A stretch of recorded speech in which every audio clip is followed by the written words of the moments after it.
So we are have the honor of meeting Miss Kathryn Henry today, author of A Dime to Say I Love You. Thank you for joining us today, Kathryn. Thank you. It's such an honor to be here. All right. Absolutely. So where are you tuning in from? Napa Valley, California. Oh, nice. How's the weather out there right now? Uh, it was a little rainy today, but it's still like golfable. Yeah, Yeah, right. nice, nice. All right. Well, we're from Arizona, so that's what everybody comes here to do during the winter. Yeah, Yes, I'll be perfect there weather. in February. Yeah, I love coming out there. It's a lovely place. You guys, are you near, are you Scottsdale? Near. yeah, yeah, My yeah, office is in Scottsdale, but yeah, we're over in the Chandler area at the moment. yeah, Excellent. Yeah. One of favorite places to golf. Right? yeah. It's a Yep. great place. It is Excellent. beautiful. So, how has your 2025 been going? What's been going on for you? Has it been a good year? I know it's been a crazy year for a lot of us. It's some chaos, a lot of high energy coming in. How's things going in the world of Kathryn Henry? Zero complaints. I mean, it's crazy, right? I mean, what's going on in our world right now? We need more love. We need more compassion. We need a lot more understanding and kindness. I think, just Yeah. in general. Yeah. But I have a very blessed life and no complaints. But very busy. I find it hard to believe that the year is almost over. I That's know. just Yeah, that's just it's one shocking of to these me. years that went fast and slow at the same time. Because I was talking to somebody, I realized, I'm like, do you realize Donald Trump has only been president for a year? And it Yeah, felt No, like like a when very you long taste time. that, it seems a lot longer than that. And Yep. then, but for me personally, it went really quick. So it's like this kind of paradox Mhm. of yeah. what's going on. But I hey, think it's kind of dog years, right? It's been seven, really. Yeah. yeah, exactly. Yes, it's Or several That's live years. seven exactly what it years Yeah, in feels like. one. Yeah, yeah, that's exactly what it feels like. Yeah. So, your background is so interesting, Catherine. It's cool because not very many people who come from a corporate background like to do the deep dive. They stay very surface level, and your story is so unique. And I love the corporate background mixed with that inner yogi, Yeah. that self-realization. That's what we're all about here on Perspective Shift, hence the Yeah. name. That's really what life is, changing that perspective, and we're not, a victim of our circumstances, nothing like that. So tell us a little bit, real quick, just for the audience. What is your background? We know you did Lululemon. It sounds like you did some stuff with Gap. Like, can you do a brief overview of just the corporate side of your life? Yeah, and it didn't start corporate. I There you started go. my career with a hard hat and a tool belt, I love literally Oh, it. out oh, of right trade on. school. That's awesome. So All right. I got out of high school early with a GED, went to trade school, got into a career in telecom, Okay. pulling cable and working on phone systems. Ended up with a company called Northern Telecom for nearly 10 years, which then got me into a consulting gig. I was Gotcha. recruited into the consulting world, which was a complete change for me to go from the deep technical, system integration type of work into the world of MBAs, as especially someone who didn't even have a college degree. Yeah. But that just, it's been a career and a set of life experiences that was largely driven by curiosity and voracious interest in learning and growing and just taking on challenges, whatever I might be presented with. And now I sit on a corporate board. I sit on a couple of boards. I do some investing. I try to give back, but it certainly is a path less traveled. And when I ended up with Lululemon was fantastic because that's when my yogi journey really aligned with my leadership work.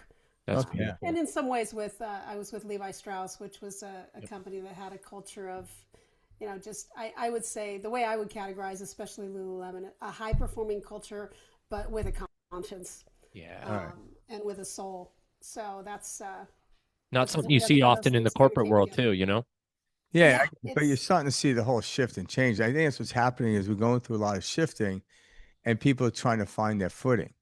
yes, And that's what, so that I think there's a lot more love on the planet now. It's the upheaval of fear is what comes up when the light shines the brightest. This, yes, I yeah, would I would totally agree. yeah, Um, yeah, the counter force is there trying to prevent it, but yeah. it can't win. It won't win. No, because the universal So laws won't allow it. And I think that's what people are like. They think that men and are leading the world, but they're not. They're being led by the energy, and they're going to collapse from it. And I believe a lot of them will wake up. If not, they'll just Come back separate. for another round. Yeah, come back for another round. Yeah, That's how I look at it. yeah, Is that which dies is just the physical body, That's but the it. essence of what we are continues to come back again and again.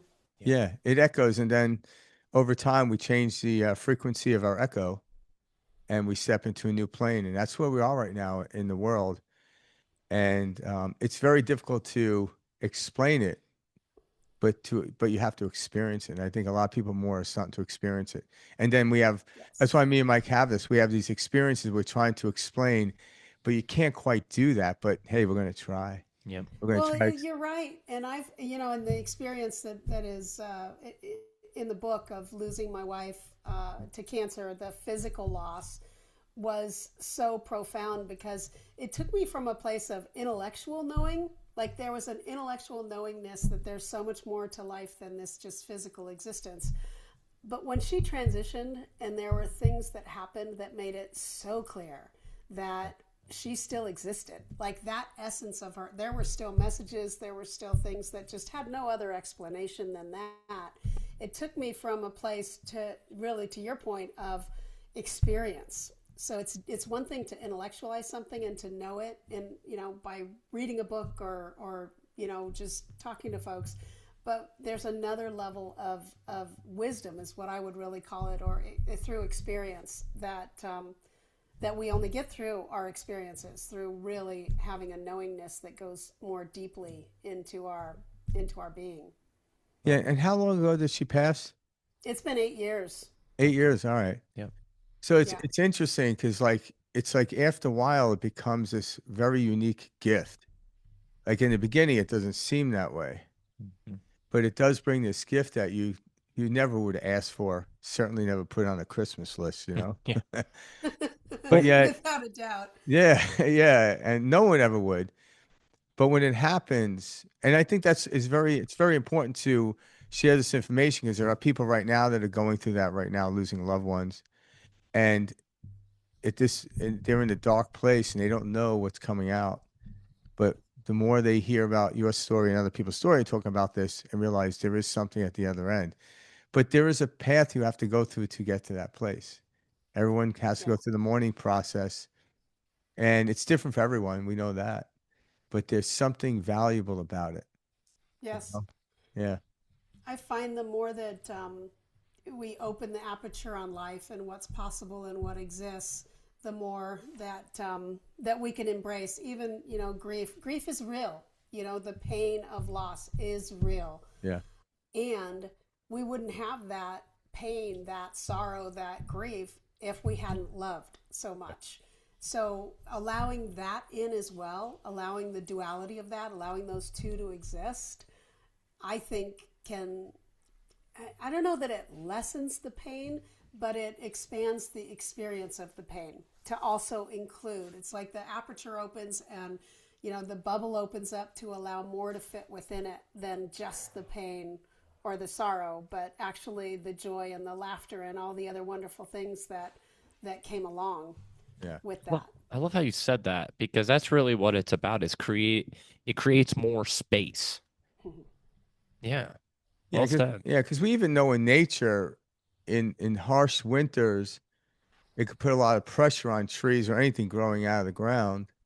But when it makes it through, it's actually stronger than it was prior to the simple summer they went through. Yeah. And I yeah, that's really you what guys it work is. out, right? I think Yeah, you guys, and that's the perfect analogy, yeah, right? As we go to the gym, I'm a lifter as well. I yeah, lift, I do different training, but weightlifting is one. And we're breaking down and tearing down those muscles, yeah, and then they come back stronger.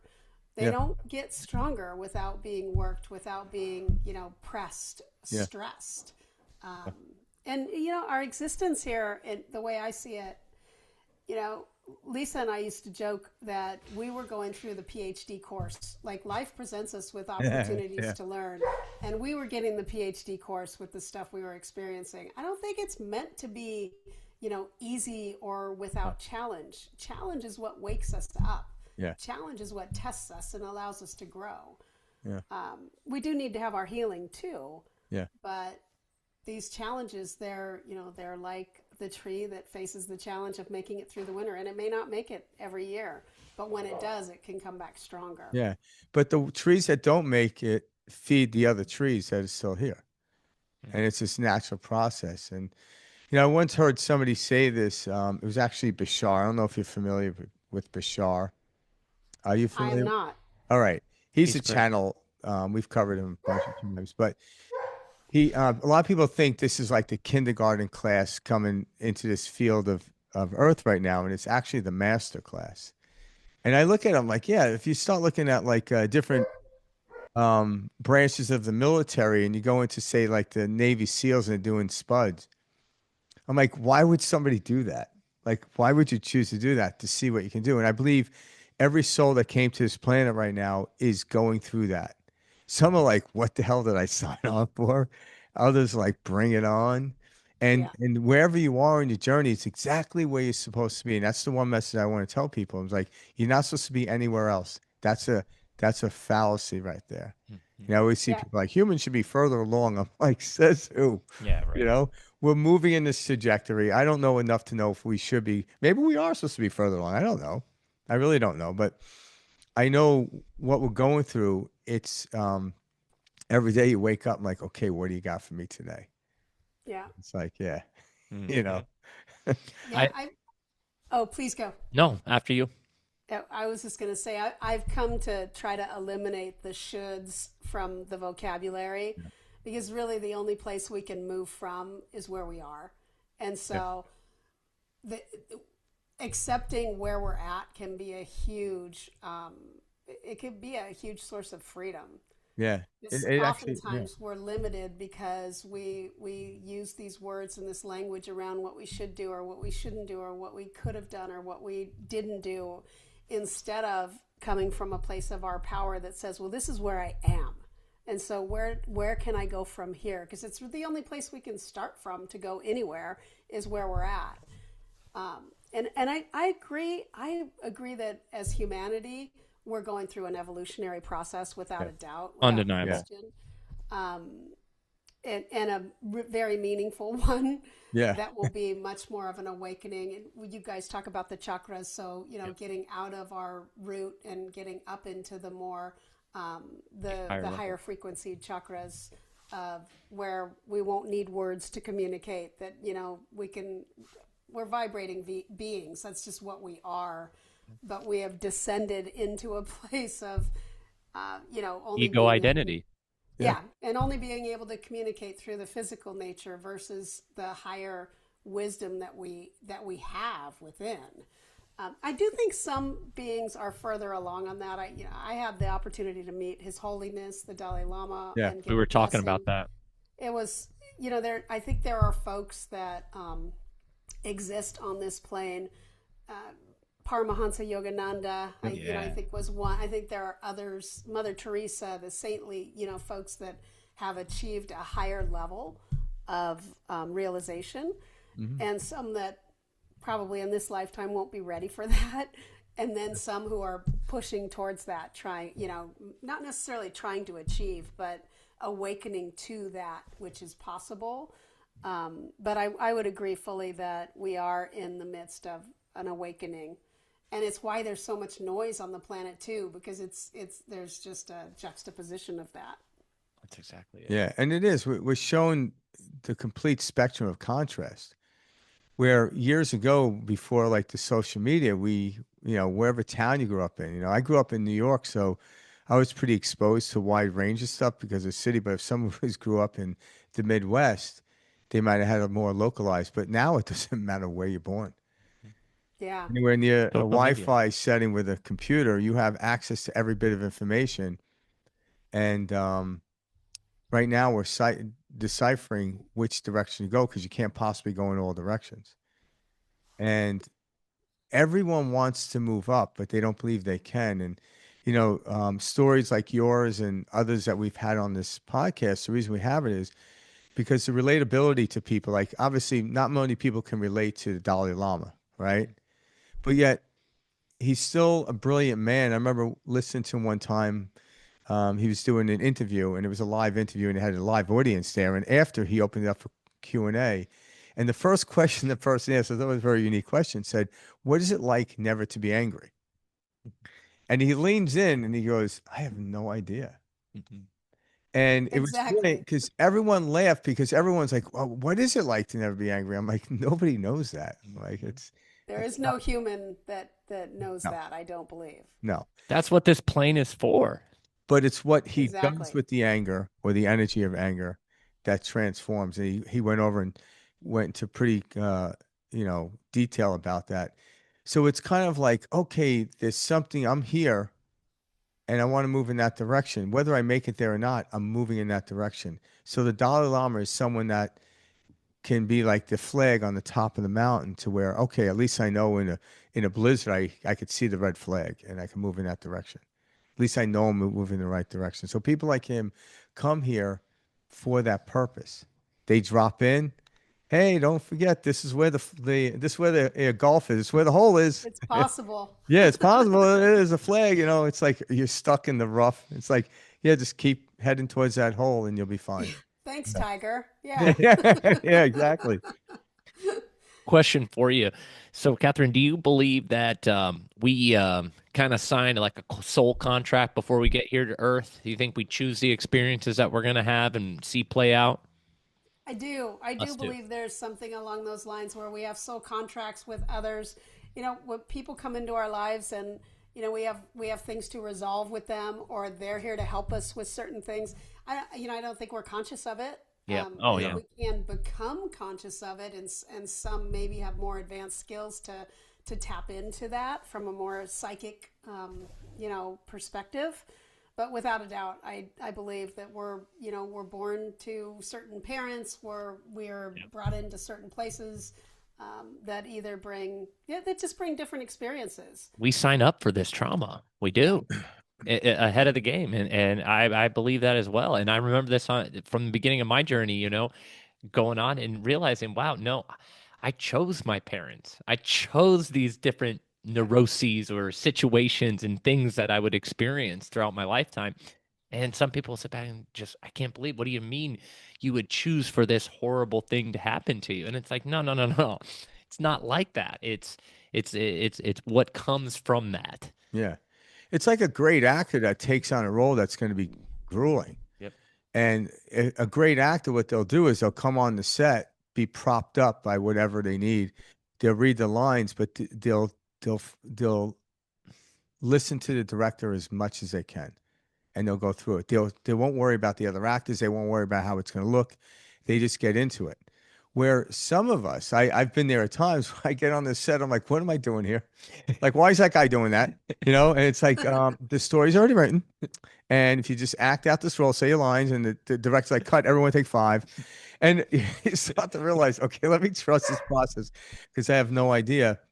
And when I talk to people about that, I'm like, to me, it's the greatest relief. I don't have to figure out life. I just have to open my eyes to it and allow whatever is in front of me to come in. And when I do that, I can handle it. Just like every scene in a movie that somebody's shooting, they don't fight with it. They dig into the role. And then when we're gone, the premiere comes out. And you're sitting there like, oh, they knew what they were doing. Yeah. Mhm. Whoever Sometimes you whoever get wrote an this award, and story, sometimes you don't. yeah, whoever Sometimes it's a wrote the, yeah. flop. Yeah, and whoever wrote the story knew what they were doing. I just played a role in the film, so to speak. Mhm. Yeah. Mhm.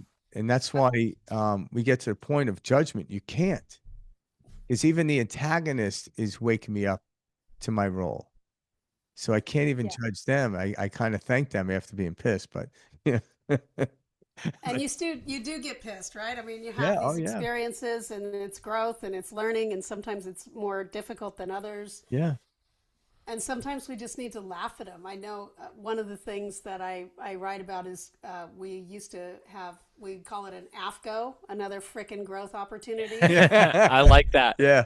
Yep. And it's really helpful because sometimes you feel like, you're just getting piled on. Yeah. And instead of getting angry or feeling sorry for yourself, it's like, how do you find yourself in, humor, and ultimately able to get back up and in a position of choice? Yeah. Because no matter what our circumstances are, how easy or difficult they may seem to ourselves or to others, you know, we still have the power of choice of who we want to be in that experience, and how we want to behave and act. And that's power. That is our only power. Yeah. I love that, and it's been an AFCO type of year. So, like, I'm just like, wow, I'm going to use great. that term for now. Yeah, I was gonna say Like that's that. great. Yeah. I Oh, cleaned it up. yeah, I know, I knew, I knew what you mean with frickin'.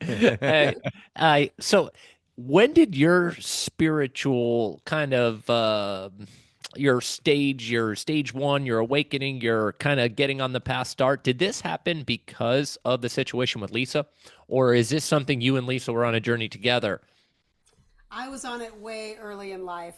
Okay. So I would say it really started more in earnest or more consciously for me in my late teens. I Okay. had Yeah. been sexually abused as a young girl. I Yep. was sent off to live in a home in Kansas, and that was after, fortunately, unsuccessful attempt to take my own life. Oh gosh. And Yeah. Yeah. during that experience, I realized like I had this space of looking around and seeing other kids that were in this home that had far more difficult circumstances than me. And it brought me into a place of kind of compassion and also a place of inquiry, like, why am I still here? And then to a place of choice where I was like, you know what? Why don't I just like dive into getting myself the heck out of here, getting back home, and seeing where life takes me? It was kind of like I had nothing to lose at that point.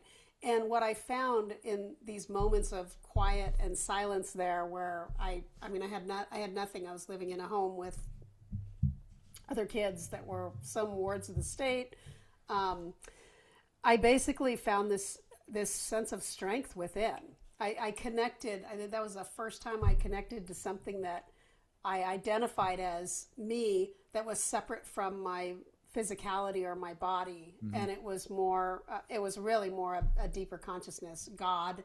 What You know, triggered that? Was it something you read, somebody you spoke to, or was it Oh, a yeah. just it self-realization? it was meditation, Yep. and Yeah. I wouldn't have known it to be meditation at that time. But sitting in a place of just quiet, just Yeah. with my thoughts and with nothing else, finding this sense of peace and calm within that was so much more grand than anything I could have ever been, was Yeah. really what the, what kind of happened, which was, it was just a tiny little seed that was planted, really, but it started me on a whole different path, and it prompted my interest to start to explore more broadly things in the world. And when I started studying more Eastern philosophy, so Buddhism, that led to Bhagavad Gita, Yeah. ultimately, things along those lines. Because being a gay woman, Yeah. I was raised in the church, and I was taught, you're going to go to hell. Yep. And Yep. I'm Yeah. like, well, We were both raised Catholic. We have Yeah. the same Catholic guilt. so I had, and Yeah. that contributed to me wanting to take my life. Yep. Yeah. Because I had it was like, why, what am I living for? Yeah. What is it? But then I saw, and the biggest change that shifted on the spiritual journey was when I started reading about Buddhism. I actually was given tools. So, tools of meditation, tools of breath work, practical things on how to tame the mind that I could learn from and I could employ in order to stop the noise that was going on in my head that told me, you're worthless or you don't deserve to live or whatever those things were. Yeah. So it started very young, and has been I joke sometimes that feels like a snail's pace, the growth, at times. It's been decades, but in the blip of our lifetime, in the context of how long we've probably been here Yeah, and yeah. come back again and again. Who's to judge whether it's snail's pace or whether it's Yeah. a We rocket don't. ship Yeah, we really don't pace? have a gauge to even make that judgment because it's that feeling. But I think, like every human being, their natural state is peace. We just have so much belief structures on top of it. That's why people are like, oh, you're going deep. I'm like, actually, this is basic surface stuff. But if you keep piling stuff up, you created the mountain. The mountain never really existed. And that's why a lot of people I talk to, and this was me too, you came to a point where there was nowhere else to go. Hmm. And that's when this happened. And then I searched for the books. It wasn't a book that did it. It was Exactly. You're something right. that, yeah, something that it was almost like Django, and someone pulled something and everything collapsed around. Like, oh, there it is, you Yeah. know? And and then I started building the blocks up again. And then these books were able, or led me down these roads, but I realized it was always in us, Yes. never left us. And that is one of the things I speak to a lot in the book is really getting back to the flipping things, going inside out on what we've all been taught. Yeah. We come here and we're taught, like, look outside for what's valuable or what's worthy or what you need to be. No, all the answers are within. Yeah. And the journey needs to be to go back in, because that's where we find the peace, the contentment, the It's true. compassion, and it's where the answers lie. Yeah. What you are searching for is where you are searching from. One of the best statements by St. Francis of Assisi. Yeah. And I talk about this a lot because people like, look at it from different viewpoints, but I look at like we were on a hidden camera show. And I'm like, they were like, and I look, they were purposely lying to us to see, because Zen Buddhist monks will do this. They'll take their pupil and they'll purposely mess with them so they know not to go down that road. And you hear this in Buddhists all the time. It's like, the pupil comes to the master and is like, I can't stop thinking. And he's like, okay, well, go off and come back in a month and tell me. And he's like, I almost got there, but as I was walking in, I realized that was a thought. He goes, okay, now go live your life. Like Yeah. the goal is not to stop thinking. The goal is to not listen to the thought, make it a distance. Yeah. The And I goal. realized, yeah, I was like, holy shit, we've been hoodwinked. But I think it was like the universe saying, okay, now you could stop looking outside of you because there's nothing there. I just Yeah. proved it to you. And letting go of attachment, which has been a big Yeah. gift.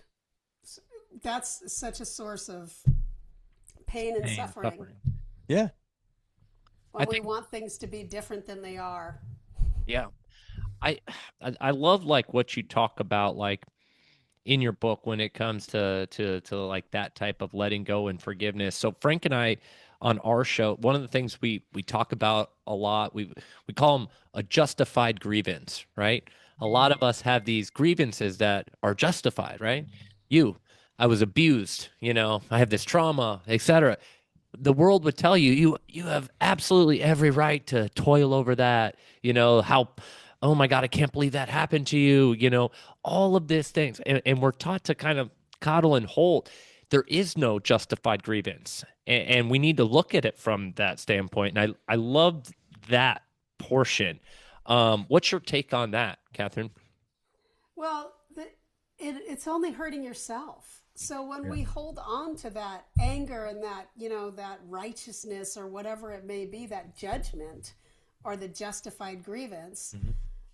really the only one it's hurting is ourselves. Yeah. And so to me, freedom and letting go of attachment is freedom is in letting go of attachment. The ultimate. Yeah. And forgiveness is more about what a gift I'm giving to myself than anybody else. So it doesn't, the thing that I share sometimes with folks who are struggling with forgiveness is this is not condonement. So you're not saying that it's okay that they did that it's okay. And you're also not saying that maybe they're going to get punished for it. Yeah. And that's okay too. Karma. But I don't need to hold on to anger or resentment about something because nothing productive comes out of it. So that's, to me, it's ultimately it becomes freedom. I want to be free. I want to be free from the energy of anger and,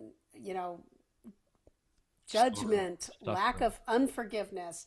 Yeah. I don't want that energy coursing through my body because it's disease. So the more I can do to let go of it, and sometimes it's easier than others.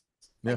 It's easier for me to forgive a transgression against myself than it would be against a loved one. Like if someone did something to one of my Yeah. nieces or nephews, or Right. it's like, oh no, those are fighting words. Yeah.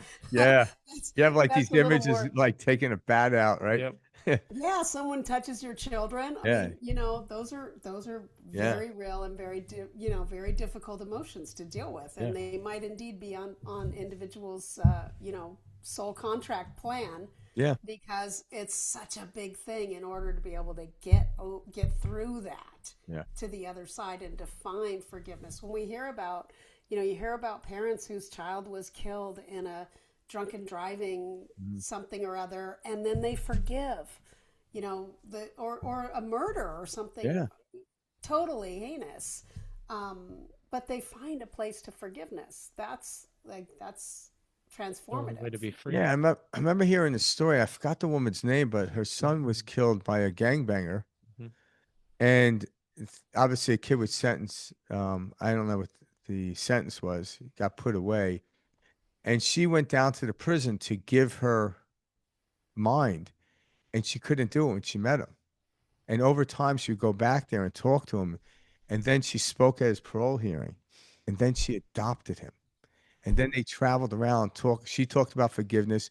He talked about how violence gets you nowhere. And when I heard that story, I was like, are you kidding me? So, but you knew there was truth there. But the Yeah. woman wasn't like, I need to forgive this gentleman or this monster. Mhm. But when she met him face to face, she couldn't. She was just like, why did you do that? Mhm. Yeah. And then over time, they created this relationship and she ended up adopting him. Yeah, crazy. And I'm thinking, how do how do I get there? Will I I ever get mean, there? I don't know if I'll ever get there. I can't say I could. But I go back to opening the aperture. So the yeah, way I get there in places like that is you look at that individual, and the individual that committed that heinous, terrible yeah, crime, that's not the only thing that makes that individual no, a human. I mean, it's like they were born, they have parents, they maybe have siblings, they maybe have done countless great things. Who knows? yeah, Maybe they've been abused. And again, it's not to say that they can get a hall pass. You no, don't get a hall pass. no. But the more we open the aperture and expand our thinking, one of the things I loved, I think it was Stephen Covey's book, Seven Habits of Highly Effective People, Mhm. told a story of going into, I think it was that book, but going into a coffee shop and having a meal, and there was a father with a couple of children, and the children were just completely unruly. I mean, just really causing quite a lot of trouble. Mhm. And people were just, staring over and getting angry and upset. And he finally went over and sat down and said, sir, like, your kids are kind of out of hand here. What's going on? This really is not appropriate behavior. And the guy was like in shock, and he said, "Oh, I'm so sorry. We just came from my wife's funeral. They lost their Yeah. mother." And it was like this Okay. immediate just shift, and not a single person in the diner from that, once they knew that, Yeah. could have animosity or anger towards those children anymore. And so I try to, like, when someone cuts you off on the road or something, try to be in that space of, you don't know what's going on. Maybe they're on the way to the hospital and they just heard their child was Yeah. hit by a car. I mean, you don't know. Quit No. thinking that the world has this personal vendetta against you, because you're just not that important. Yeah. You're really not. Like, every person on the road is not, centering their life around you. Yeah. And when we sometimes judge people, that's the only place we can judge them from, right? From Yeah. our experience.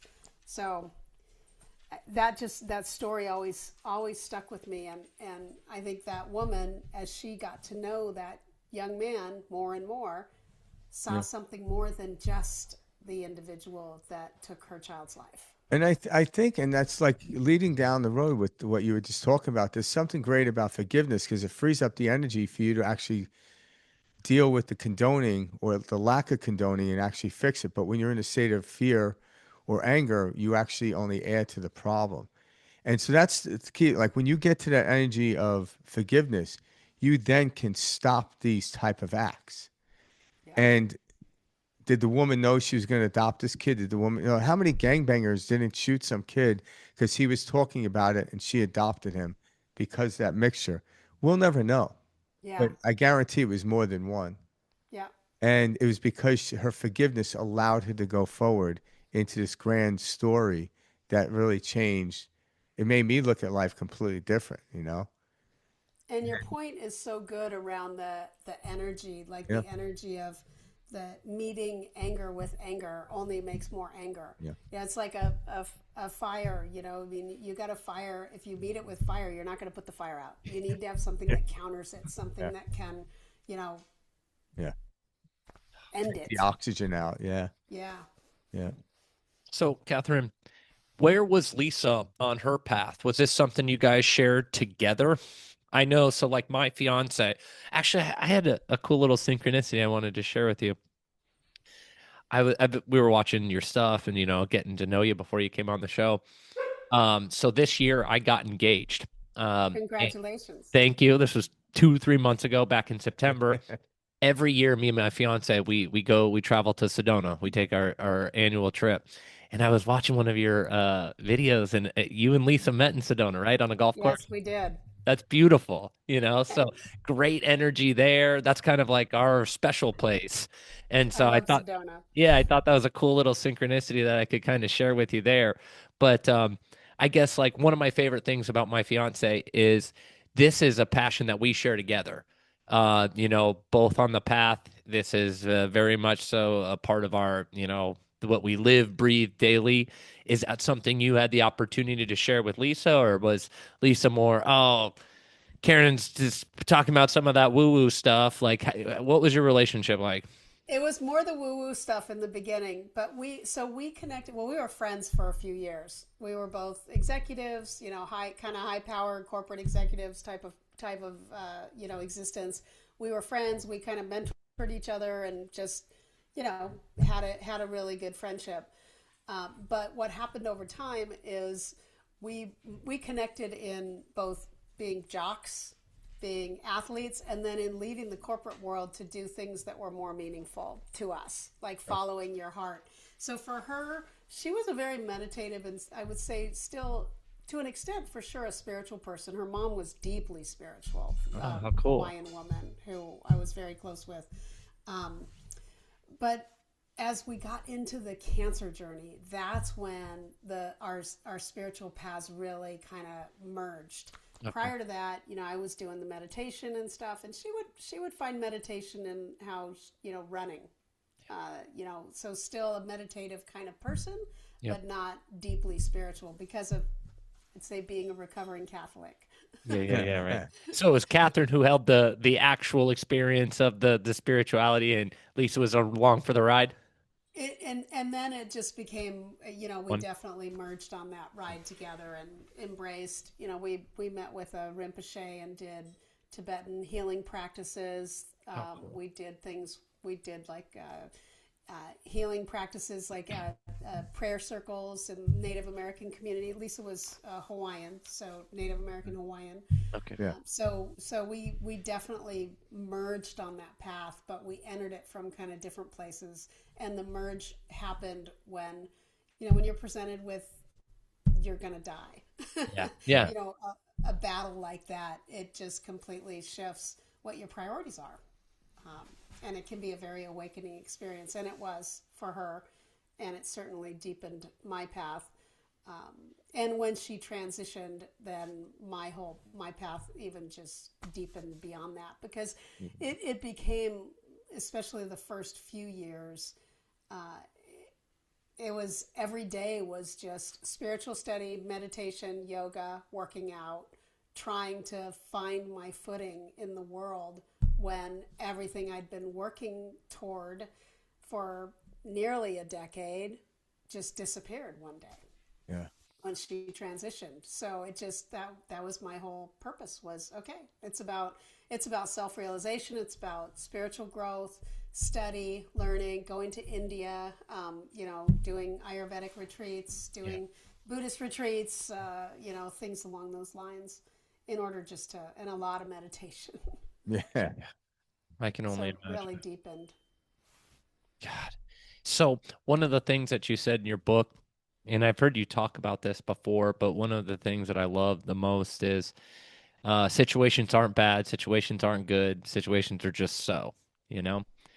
Something like that is really powerful once you understand what that means and you feel it like it what that means.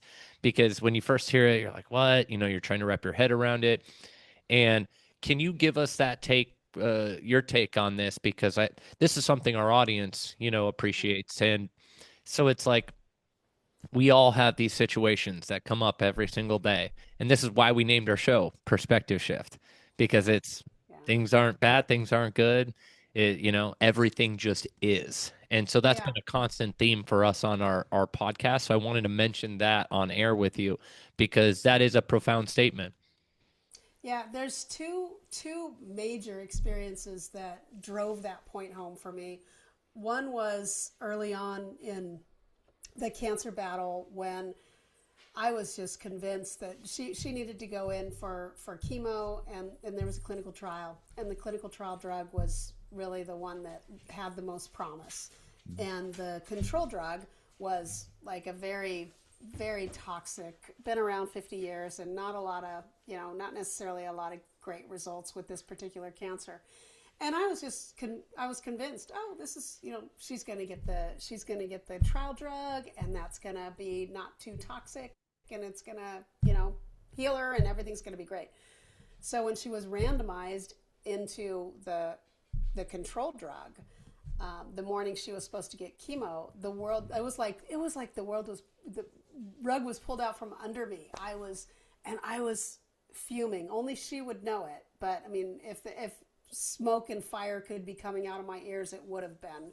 And I was, cursing God in my head. I was just like so pissed because I was sure, okay, well, she's going to die now. She's got just a few months left. And fast forward, the chemo worked. The control drug, the adriamycin, actually worked. And about 4 years later, when the cancer returned in a really negative way, Impressive. we had an opportunity to go back to that clinical trial drug, which now was available, and it didn't work.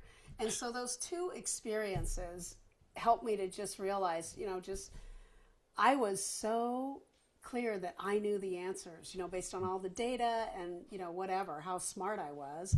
And it caused so much turmoil and so much heartache for me because my judgment, it's like, yep, this is bad. What is happening is bad.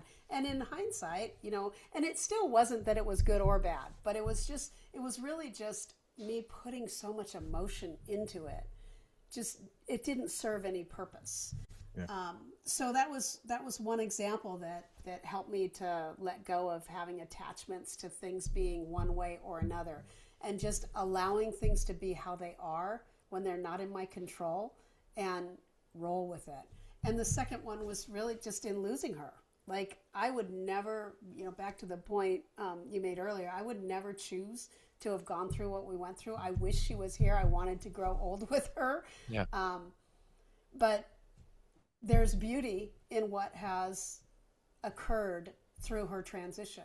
Mm-hmm. This book is touching lives, and I think helping people. Yeah. I've turned it into A movement. I've turned it into whatever I've turned it into, a spiritual growth. And, it is what it is. It's not good. It's not bad. It just is the situation that was presented. Yeah. That's exactly it. Those are two examples that help me. And when it's that grave of a situation, like that's a life and death situation. So if I could go through a life and death situation like that and come to a place to learn, let's just not judge whether it's good or bad, and just accept it at the face value, and trust a higher power, or trust universal consciousness, God, whatever we choose to, believe in. It's just such a more peaceful way to live life. Yeah. And I think that's what you said. Like, circumstances will show you what you're holding on to. Yeah. That's really the purpose of a circumstance. But empirically, they're benign. But it showed, like, okay, what am I holding on to? This circumstance is going to let you know. Because think about how many circumstances you have throughout your day, like a fly in the room. It's like, yeah, get rid of, yeah, they're always happening. But why is this one so disruptive over this one? It's because it's showing you what you're holding on to. And as we loosen up our grip, it starts to ease up. And yeah. And it really, that's why we're here. We asked, I want to go I remember going on a retreat and you had to set an intention. And I'm like, to be able to handle whatever comes my way. And I'm like, oh, I shouldn't have started with that one because everything came at me on this retreat. Everything came at Yeah. me. I'm like, Be oh, careful what you ask for. yeah, can I recalculate what I just said? You Right. know? Yeah. But yet when I got through it, it was amazing. Because I'm like, wow, like everything that could have went wrong on this retreat. Is this the most recent one? No, no, it was 5 years ago. Okay. Yeah. And but when I got through it, it was beautiful. But Kind of when I like a was in the really good midst of it, I'm like, workout. I'm not ready for this. I'm like, well, obviously I am. I just, I realized what I was holding on to. Yeah. What And kind now, of a retreat? well, it was an ayahuasca journey. Yeah. Yeah, and it was the first time I ever done it, and I've only done it twice, so it's not like, I don't speak much of it because I don't know too much about it. But the first time I did it, I was literally pulled up, shown the whole universe. I understood it, and then I was pulled into the depths of hell, and I was there for about 4 or 5 hours. I remember you telling me all I about was this. being tortured and everything else, and then when I finally purged, I started laughing. I realized it was all an illusion in my head, but it Kind of reminds you of this. the experience was absolutely real. Yeah, exactly. The experience was absolutely real, but that was my intention to handle whatever comes my way. And afterwards, everyone was talking like, "Oh, I met angels. I met my grandma." I'm like, "I met the devil." Yeah, I'm like, what's going on here? Oh, Like, what stuff did you take? You know? that that But yeah, that has to be one thing that's nice for you. Karen know about, or sorry, Catherine. His wife's Karen, and she spells it the same way as you. And I keep saying that. That knowing that Lisa like entered into like that all feeling of love and letting go of all of this illusion, all this crap, and like that like relief and peace of like that was all a dream. And we'll all get to experience that at some point along in our journey. But I hope you find solace in that and feel good knowing like she probably is like in such relief of Yeah. just, oh my God, yeah, you know? And that is true like peace and love and happiness and I can only imagine what that feeling is like, and we've all had moments in our meditations and things like that, but at least she's through the craziness of this illusion, you Yeah. know. she Yeah. she And I could have, know yeah, that to be true. I saw someone who was a psychic type individual, and she said, Lisa's coming through, and I don't know if this is going to resonate, but she's saying that it's way cooler than we ever could have imagined. And I just right laughed. That's on, Yeah, beautiful. yeah, yeah. and, Um, and uh, that's the truth. and I believe that to be true. I yeah, believe she's in a great place, which is where my transition has been zero fear of death. Yeah. Like, I mean, I'm not in any way would I ever consider taking my life, or yeah, being in a place like that. But hey, when it comes, I'm good with that. I'm gonna just live the best life I can live up until then, and when it yeah, comes, like, I'm all good. I yeah, just want to get his. I kind of, I do feel like the analogy. I love the acting analogy, being in a play. I also love the analogy of we're here going to college or Yeah. going to whatever. Maybe you're going to Or kindergarten. school. Maybe we're Yeah. doing multiple PhDs. So I want to progress and realize yeah, the most I can through my life experiences while I have this, because I do believe life is a precious gift. It is a gift, and we can use it however we want to. And to me, it's just progressing that the growth of really the core that exists through and through, that cannot be killed. That's the main purpose of the journey, and to bring joy into the world. Give back as yeah, much as you can, whatever is authentically a way to Serve do others. yeah, that. But hey, when it's done, like, okay. yeah. It's like, I'm ready to get off this yeah, ride. it's like if you're at Disneyland, you're not going to leave before they kick you out. That's Yeah, just the right. way it is. And guess, Yeah, there's long lines, the food is cold or whatever. There's always challenges at Disneyland, but I'm not gonna leave the park until they tell me I have to go Hmm. because there's a exactly. lot more rides I have to experience. That's why we came here. I got the all There, access pass. I'm going to yeah, use it. exactly. Yeah. And we're on some serious roller Yes, I'm coasters. serious roller coaster. Yeah, like, oh my God, did I even sign up for this? I'm like, well, it's too late now. Hold on. Hmm.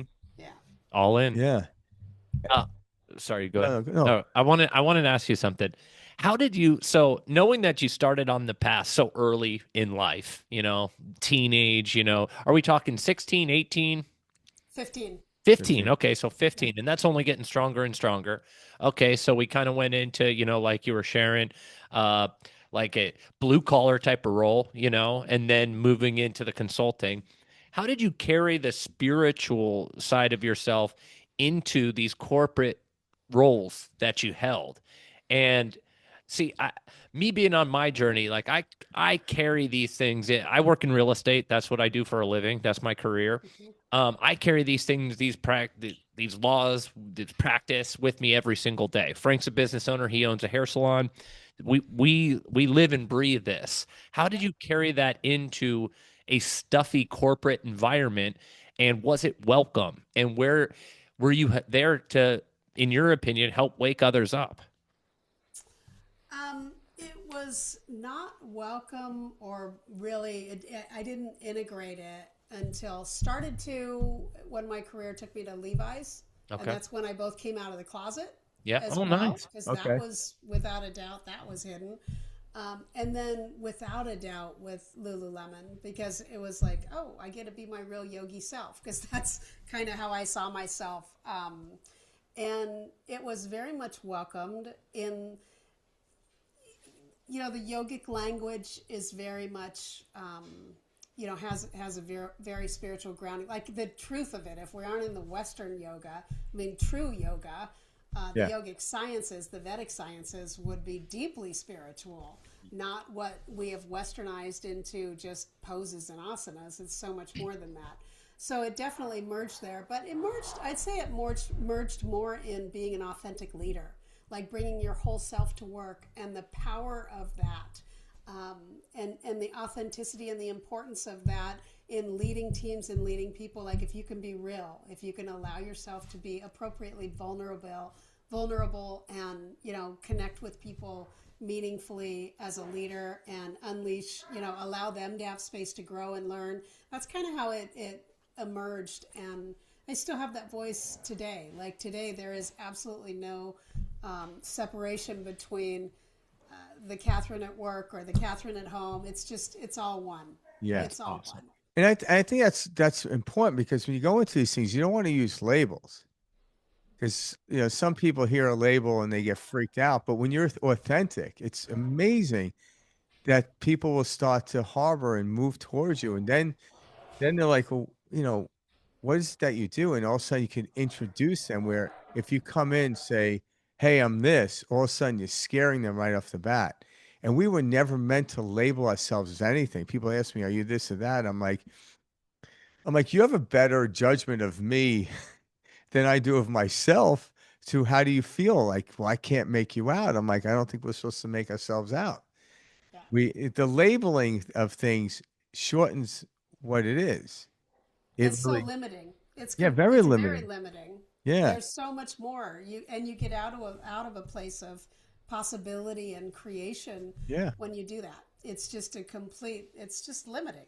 yeah, And we're so much more than any one of our experiences, or any way we might show up at any given time. When someone says, well, who are you? It's like, well, I'm a yeah, writer, I'm corporate, I am a mom to two dogs, Yep. I'm a athlete, I'm a golfer, I'm an aunt, I'm a sister. It's like, how long can I go? How much do you want to hear? yeah, I wear a lot of different masks. I'm yeah, entertainer. I'm Yep. Truly. yeah. And I've done this before where I've turned. I'm like, well, who do you think I am, or how do I? Because I believe I shouldn't name myself. Somebody else should name me. But then I should have multiple names. Because who am I to project how I'm supposed to be onto someone? Because now I'm gonna lie to you, right? I'm gonna embellish this baby. I'm like, well, how do you see me? And if they see me a certain way, I'm like, okay, well, what about that? And also now I'm learning about how they look at life and how like how I present myself. Not for me to change or for them to change their opinion, but it's so much genuine and softer rather than me express, well, I've done this and I've been meditating for 30 years. I'm like, well, I've been trying to meditate for 30 years, I think. I don't know, you know? And Some days better than others, right? yeah, And but I get to a point where I can't even gauge this after this. I can't compare them anymore. Well, we're this and we're that, Yeah, because and the all in whole world between. has changed since I did this, and like, so almost like memory loss to me is a good thing, you know? yeah. It's get rid of that idea of that to move into this.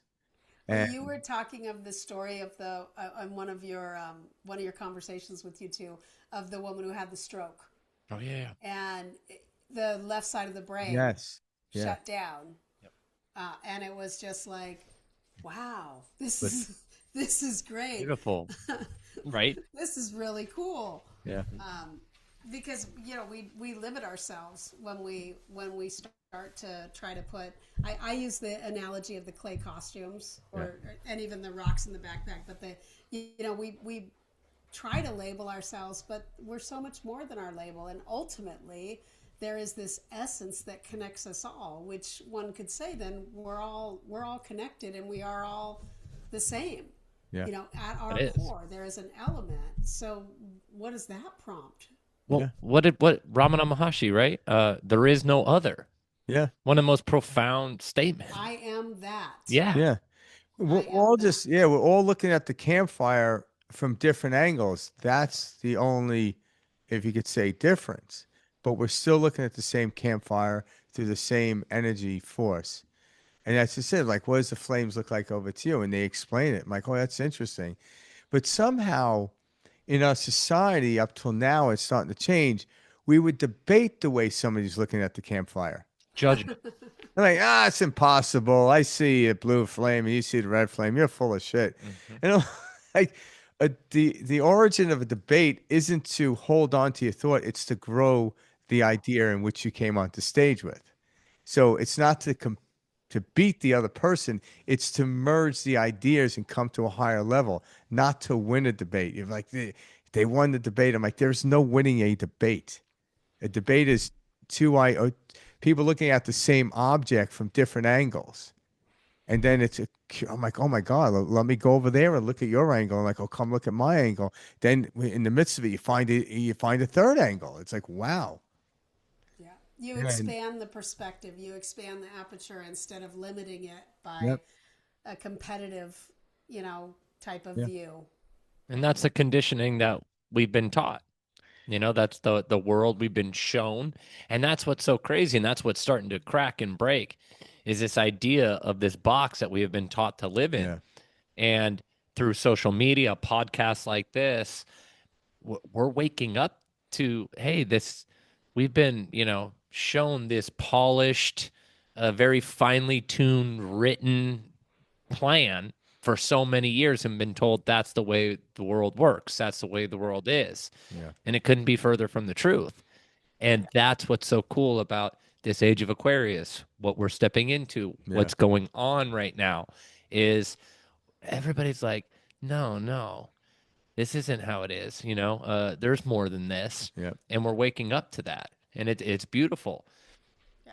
There's more ways to experience the world and each other than just through our physical senses, the yeah, six senses.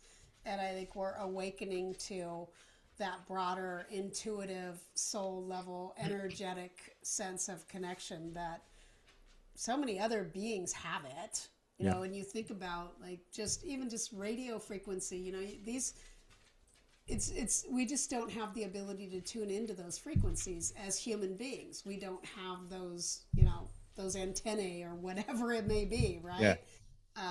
But we can develop that, and a lot of folks use drugs to Mhm. tap into that. mhm, Meditative practices are another way to tap into that when we get to a level of quiet mhm, where we really can connect with a whole nother um, I've had experiences in India in particular. I remember sitting on top of the bluff overlooking the Ganges in Rishikesh and just feeling my crown chakra I love just like spinning or lit up or something. I mean, I don't buzzing. even know what the feeling was, but it was just like this psychedelic experience. And all I was doing was sitting on a rock on a bluff overlooking the Ganges.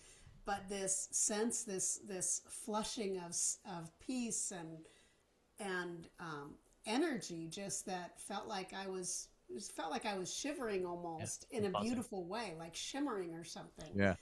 And I was just like, wow, what is like what's happening here? Like what It's is beautiful. this? And you weren't even looking for that. No, I wasn't. That's, I yeah. I was just sitting in a place and taking it in, and without a doubt I was going into a meditative place and Yeah. focusing on my chakras or whatever, but then it was just it was otherworldly. It Yeah. was outside of our physical senses. And when you have experience like that, it kind of pulls you into other experiences like that, not as a goal oriented set. Like, I want to get more. I'm like, the second you do that, you're kicking the can down the road. Then you're screwed. Yeah, yeah, you are, right? Because yeah, you'll never probably get the same You're one. labeling it. But all of a Yeah. sudden it's like, okay, then you just completely relax and know that if something else like this or something different is going to happen, it will, because this came upon me. Yeah. And I think the more we let go, like you said earlier, the more this comes upon us in a more natural way. Because we've been living unnatural for so many years. We really have, like, really. Everything about the way we live is Yeah, unnatural. like when you go to the store and you see like a section of food that says organic, I'm like, what's that stuff? Like, why, like, right? It's like, why do we have to label this organic? What's going on over there? You know? It's crazy. I, but I mean, it's like a number of things. It's like it's that. It's uh the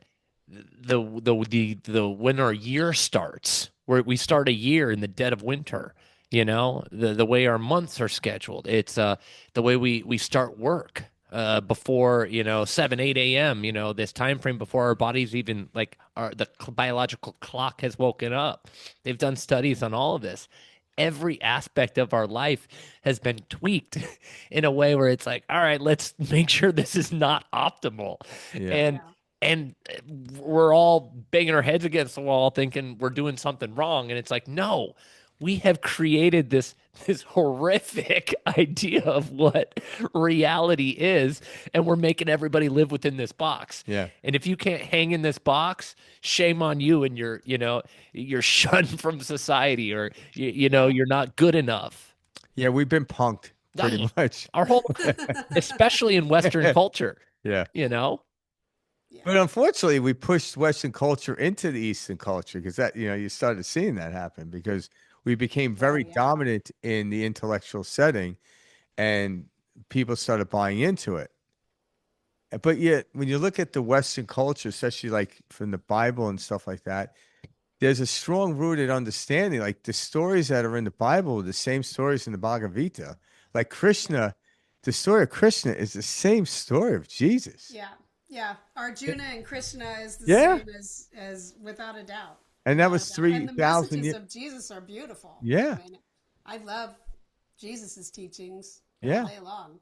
It's just when it got to the West, they took it from a literal form rather than an allegory, like mystic way. And when you take anything in a literal term, it's like no, that this didn't happen. This stuff happens, Yeah. and And you wrapped start to around it yeah, basically a structure of control. yes, So it really became, That was the if it idea. was just purely around Jesus's teachings, religion would look a lot different. oh yeah, yeah. Absolutely. Or there A whole wouldn't lot be the different. word religion; it would just be a spiritual movement or what have you. Yeah, And religion is a construct to, yeah, yeah, yeah, I think yeah, yeah, something else that I like that you mentioned was one of the things about Buddhism that always stuck out to me was what is it? Isn't it like one of the first teachings, or if not the first, life is suffering? Yeah. That is something Well, that that's never gets yeah. acknowledged in like the Well, Catholic those faith. are one of the that's the first truth in the Yeah. four truths. Yeah. But like when you can, hey, things are difficult, hey, there's pain, there's sorrow, these are natural parts of life. We don't ever talk about that in Western culture. Yeah. We try to like hide our pain or hey, there's medicine for that. Or, we don't Take a talk about pill. that. Yeah. We Yes. don't talk about that in public, Yeah. We like to There's got suppress to be a things. pill for it, Yeah. right? It's Yeah. like, what? And Yeah. so like or it's a sign of weakness, especially for like men. And Yeah. there's all these like weird things, and we've just never like addressed very natural emotions, parts of life. We've tucked them away, we've hidden them. Yeah. We have just totally been raised against every natural and thing and spiritual aspect that exists in this, three-dimensional experience that we call reality. Yeah. Yeah. And that's another thing, like everyone likes to act like there's this absolute truth outside of us that everyone is experiencing how this is going on. And it's like there is no absolute truth. There's no absolute world. We have what, 8 billion different people, 8 different billion, worlds Point. are Yeah. happening. Views, eight, Yeah. eight, Yeah. We're eight sharing a billion plus views of what reality is or what yeah. Yeah. truth is. And we call it like this absolute truth, like no, this is truth. And Yeah. we're arguing against ourselves. And so Yeah. Because when you hear the masses, everything from Buddha to even going to Hermetics, there are just a handful of basic facts or truths that are empirical. Existence. Now is the only time. The one is the all are the one. What you put out is what you get back. And these could be into even in That's science. physics, right? Yeah, and then yeah, and then change is the only constant. Everything after that is a perspective onto truth or relative to where you are. yeah, And relative. there's nothing wrong with that, but it's not empirical. It's gonna my truth of what I did when I was in high school is long gone. I let go of that truth, you know? Yeah. And I believe humanity, again, I come to understand this, that we will get to a point where we don't have beliefs. We have knowing, and then there's not knowing, which leads us into wanting to know it. Yeah. But Yeah. beliefs are I like, like I'm that. going to take their word for it and see what happens. What is it? Like, There's someone who knows what he doesn't know, and who doesn't know what the one who doesn't know what they don't know. That's what you watch out for. Yeah. yeah, yeah, yes, You yeah, don't know that's what you true. don't know. Yeah, Yep. Yep. yeah. Yeah. And hey, one of the smartest people that we know, like, that came from actually Western philosophy and the Greek philosophy was Socrates. And I always joke and think like he put his hands like he's honest. Like I woke up one day, it's like I know nothing. I really, the intellectual studies everything. He came. Everyone comes to a conclusion. You go down the road, you can read a numerous amount of books and have a numerous amount of experiences, and you realize we don't know. I Yeah. only know what already passed. But knowing the sandwich I ate yesterday does not satisfy today's hunger Mhm. at all. It won't. I can't bring that sandwich back to eat it. Mhm. Yeah. I have I to make a love the new. Stoics. Yeah. Epictetus, Marcus Aurelius, Yeah. the Meditations. Those are um, also very interesting. Yeah. They've survived And too, just years. think about like this is back in Roman time. This is like so long ago. Like we just keep like having this existence over and over. But I Yeah. do believe we're going through bigger cycles. Well, and the Vedic calendar would call them different yugas, Yep. Yeah. and we're in an ascending set of yugas now. I don't even know all the details of it. Which Won't is pretend exciting. to, but that we are in an ascending time now, where we are as humanity coming into a place of more awakening, which will open up a whole different way of existing. Yeah, we're moving into the upper chambers and we're tapping into that higher realms. And everyone around us is experiencing. But I think that's why like people like you sharing your story are helping people that are teetering on that breaking point or they're on the fence. And they're scared to fall to the other side in which things are growing and ascending because they still know the devil they know. So Mm-hmm. they rather fall, instinctively they want to fall to that side. But it's like, no, no, no. There's a mattress on this side, and there's nothing but rocks on that side. So when you fall, it's going to hurt. But they Well, the know that. They know they can deal with the rocks. So stories like yours help people move towards that. And they're like, oh my God.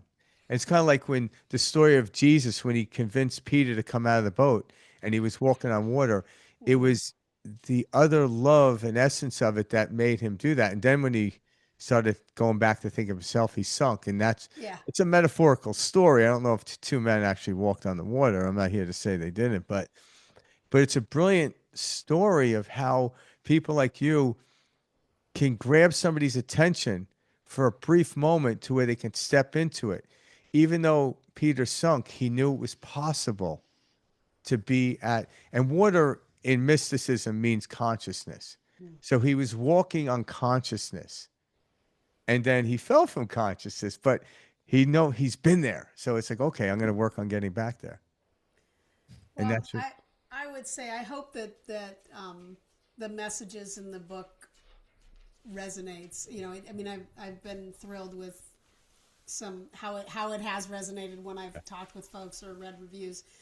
But it was really written with intention to just share, yeah, not from a place of knowing or professing to have the answers, but yeah, just to share a set of experiences, a set of learnings that people could find themselves in.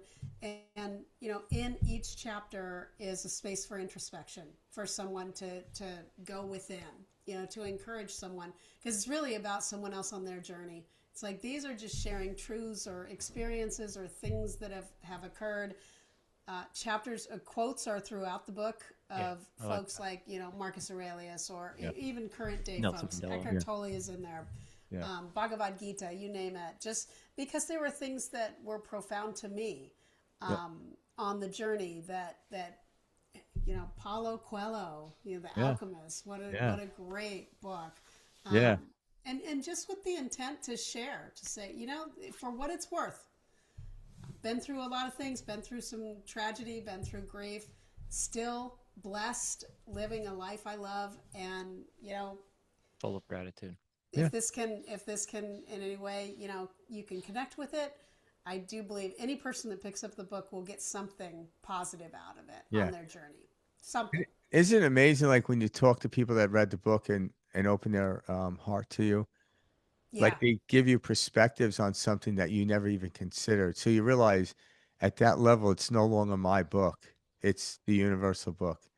Two of And the most profound that have yeah, come up were one was it was literally in a bookstore, and it was there was a good group of people, but one of the individuals was really more listening from the background. It was an employee, and at the close, talked to the entire group and said, "You know, I have been in a young person, probably in their maybe in their teens or at most early 20s. You know, I have chosen not to love because I don't want to get hurt. I don't want to feel grief. I don't want to get hurt. But now that I've listened to the whole conversation that occurred with this group, I'm going to open myself up to love." Oh yeah, my God. Because I realize like I'm missing out on too much because I'm afraid of getting yeah, hurt. And I just was taken aback. I was like, wow, that's so cool. That is yeah, just so cool. And another was an individual who was given the book as a book club and said, I had to put it down a few times because it was too personal. These are things I would never share with someone, this level of feeling or emotion, and I didn't feel like I should know these things about someone else, like this level of vulnerability. But I kept going back to the book and reading it, and now my relationship with my family is shifting because it's making me realize, well, why wouldn't I share these things? Why wouldn't I, you know, share my emotion, and why wouldn't I connect more deeply because with my own family? And I just thought, wow, okay, things I could have never thought or expected would come of it. But it just like, and for me, if that's the only thing that comes out of it, that's awesome. yeah, That's awesome. But it seems to be resonating. So yeah, God. yeah. See, I love that so much. So, what's next for you, Kathryn? What is next for you? Are you planning on writing another book? What's kind of your game plan? I I'm letting this, I'm just enjoying being in this right now. I have work I do in the world that really matters around energy healing, helping folks get more connected with the energetic nature of what we are as beings and how we can use sound healing and things like that to Beautiful. shift our energy. Some of the work you're doing with, I think it was Charlie Maxwell. Yeah, yeah, yeah. Is that right? You know, those kinds of things. And I just consider myself in flow where I'm asked to speak, to go like hospice and folks that maybe the book can benefit. I'm stepping it up maybe more to get the word out that the book exists for it to maybe reach more people. Yep. There may be another book, but right now I'm going to let that come to me. I have some things that I've thought about, but I'll know when and if the time is right for Yeah. it in the world. I do feel like as I continue to grow and evolve on my journey, that there are so many more learnings ahead for me that maybe there'll be more I want to share that could be beneficial or you know relevant in the world. Yeah. We'll see. We'll see. Yeah. But this is a blessing. Meeting folks like you and seeing the work you guys are doing in the world, what you're bringing into the world. I'm doing other podcasts and other speaking engagements, and my work in the corporate world. I still do. I enjoy staying connected with that, and I do some mentoring of All right. especially helping women. I love that. So and children that have less, you know, at risk, that don't have resources, get education in the trades, things along those lines. Yeah, you have Just a trying to give back. I yeah, feel you like have a I've been lot so of blessed. tools in your kit, Yeah. you know, because just one of those things you went through is enough to write several books, but you went through a multitude of Mhm. things, you know. And so you have a lot to offer with people from all different angles, Mm. which is great. It's a great Well, gift. maybe you guys can coach me on that. And Well, I think you're riding your wave just fine. And I think that's my greatest message to people is the only thing you're doing wrong is thinking you're doing something wrong, mhm. you Or know? not doing anything, Yep. right? Yeah. We what you were speaking to earlier about people being afraid of taking a step into a different way of being. You know, Yeah. sometimes life circumstances force it on us, and that's when you know Yeah. you have to do what you do. But the other piece I've come to experience is that the pain of where we're at has to be greater than the fear of what might happen Yes. before we're willing to step into change. Yeah. So, you know, getting it that I see that people will stay in really, really difficult and painful circumstances for far too long until finally it gets so bad they realize, you know, maybe I'll try something Yeah, else. because that pain became so great that, that you know, you know, Yep. yeah. It's too unbearable. Yeah. Yeah. It's what makes the move. So, Yeah. Kathryn, can you tell our audience where they can find your book, find more about you? Are you on any type of social media? Where can people reach out to you if they've got questions or would like to purchase your book? KathrynHenry.com. So they can contact me there. I'm on Instagram, Kathryn M. Henry. The book I just released in October, the Audible Oh, Oh, awesome. nice. All copy, right. and I recorded it, so that's Okay. available on Audible, Amazon, all outlets for the most part have the book.